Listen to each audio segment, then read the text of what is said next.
From wrecking the nation's economy to turning ordinary citizens into slave catchers, these are the worst presidents in American history. Leaders so bad, you might think anyone could have done a better job. Let us start with a man you've even probably never heard anyone talk about, Benjamin Harrison. If you showed his photo to a crowd, half might say, "Wasn't that guy on the Titanic?" But in truth, Harrison left behind one of the biggest financial disasters of the 19th century. In 1890, he signed the McKinley Tariff, raising import taxes to nearly 50%, supposedly to protect American industries. Instead, prices skyrocketed, trade collapsed, and farmers got crushed. To make things worse, Harrison drained the entire federal surplus like a college student with their first paycheck. When the economy finally imploded in the Panic of 1893, Harrison was long gone, chilling in Indiana, writing books, pretending it wasn't his fault. He didn't start wars or scandals. He just quietly played Jenga with the nation's finances and walked away before it all fell down. But if you think that's bad, meet Millard Fillmore, the man who practically turned every citizen into a slave hunter. In 1850, America was tearing itself apart over slavery. The South was obsessed with preserving it, the North, not so much. To keep the peace, Fillmore signed the Fugitive Slave Act, which made it illegal for anyone, even in free states, to refuse to help capture runaway slaves. If you gave an escaped slave a drink of water or a place to hide, you could go to prison. Imagine that, the government forcing people to enforce slavery even if they hated it. What happened next was predictable. Instead of calming the nation, Fillmore's law enraged it. Regular Northerners who'd never cared much about politics suddenly became passionate abolitionists.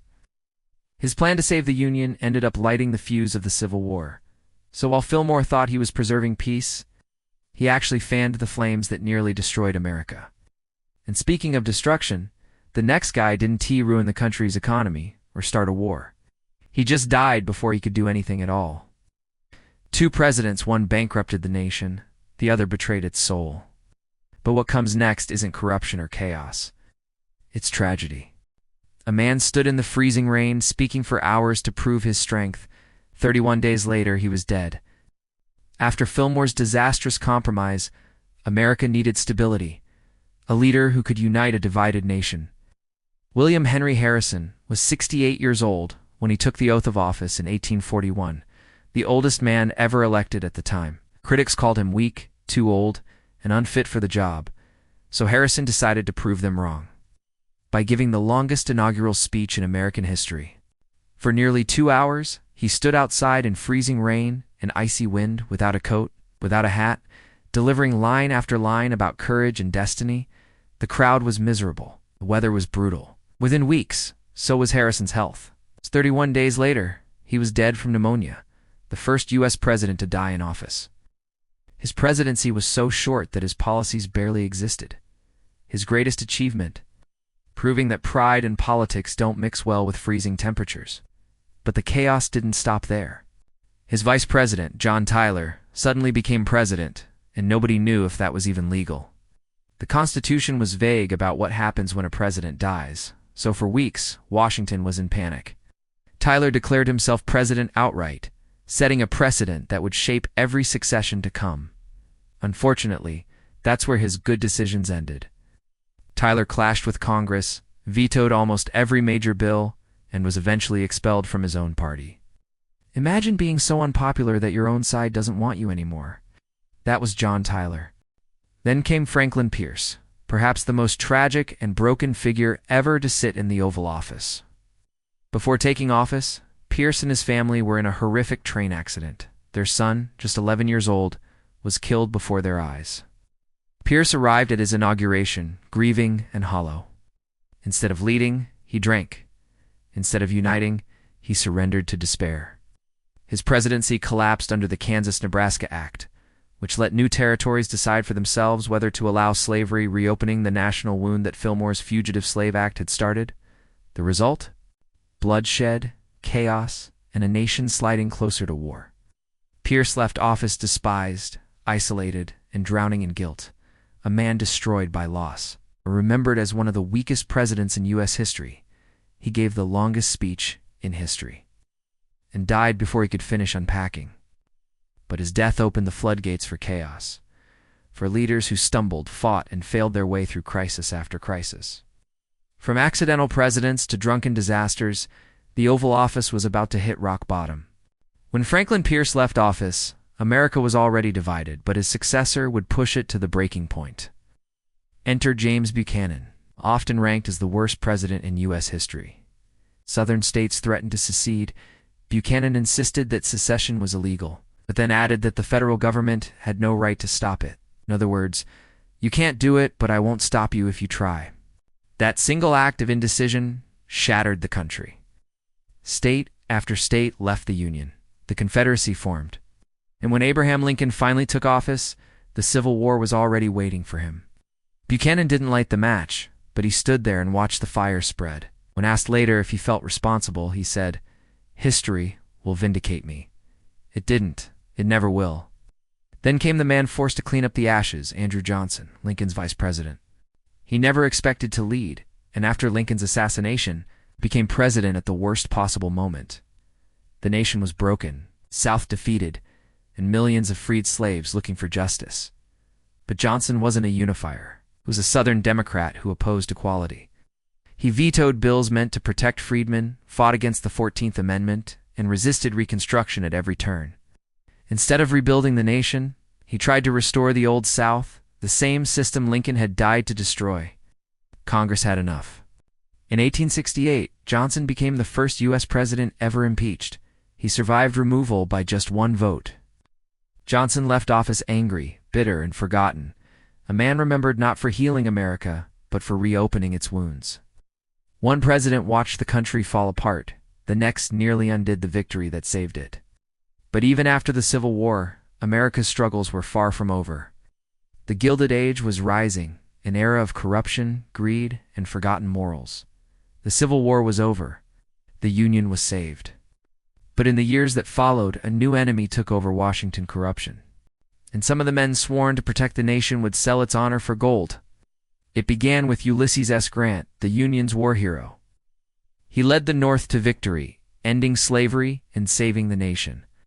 But the battlefield was one thing. Politics was another. Grant's greatest flaw wasn't malice. It was trust. He surrounded himself with friends, war buddies, and businessmen, many of whom saw the presidency as a personal gold mine. Scandals exploded. The whiskey ring, where officials stole millions in tax money. The credit mobilier scandal, a scheme that turned the railroad industry into a bribe factory. Grant himself wasn't corrupt, but his silence made him complicit. While he tried to defend his friends, the American people lost faith in their government. The Civil War had freed slaves, but the Gilded Age enslaved honesty. Then came Rutherford B. Hayes, who promised to clean up Washington.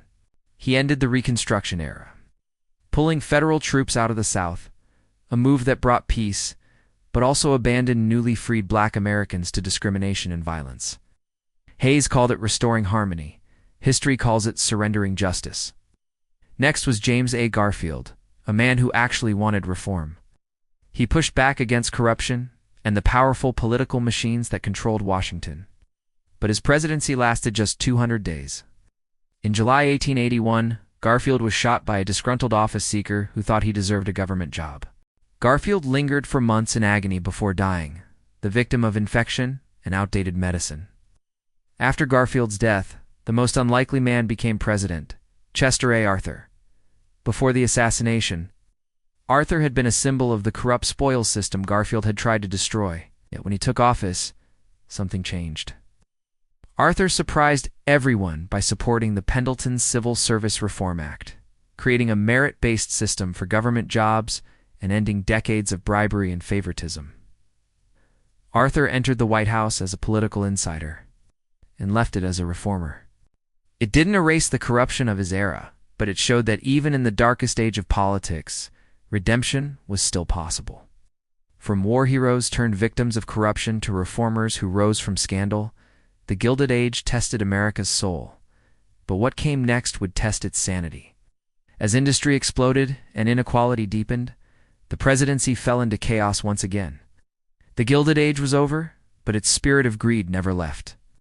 As the 20th century approached, America was growing richer, louder, and more divided than ever. And at the center of it all were presidents who watched the storm. instead of stopping it. First came Grover Cleveland, the only U.S. president to serve 2 non-consecutive terms, and a man who preached honesty but practiced indifference. Cleveland believed the government should stay out of people's lives even when the people were starving. During the Panic of 1893, the economy collapsed, unemployment soared, and families lost everything. While millions suffered, Cleveland refused federal aid, insisting the crisis would fix itself. When striking railroad workers in Chicago demanded fair wages, Cleveland sent 12,000 troops to crush them, proving that in his America, business came before citizens. He called it restoring order. History calls it turning on the people he swore to protect. Then came William McKinley, whose calm leadership brought a brief sense of stability until ambition took over. In 1898, McKinley led America into the Spanish-American War, a short but deadly conflict that made the U.S. a global power. But behind the patriotic headlines was a darker truth. America wasn't just spreading freedom, it was building an empire. Cuba, Puerto Rico, the Philippines, all came under U.S. control. For the first time, a nation founded on liberty became a colonial power.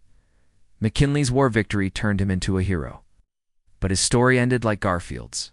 In 1901, he was assassinated by an anarchist who believed killing a president would destroy corruption. It didn't.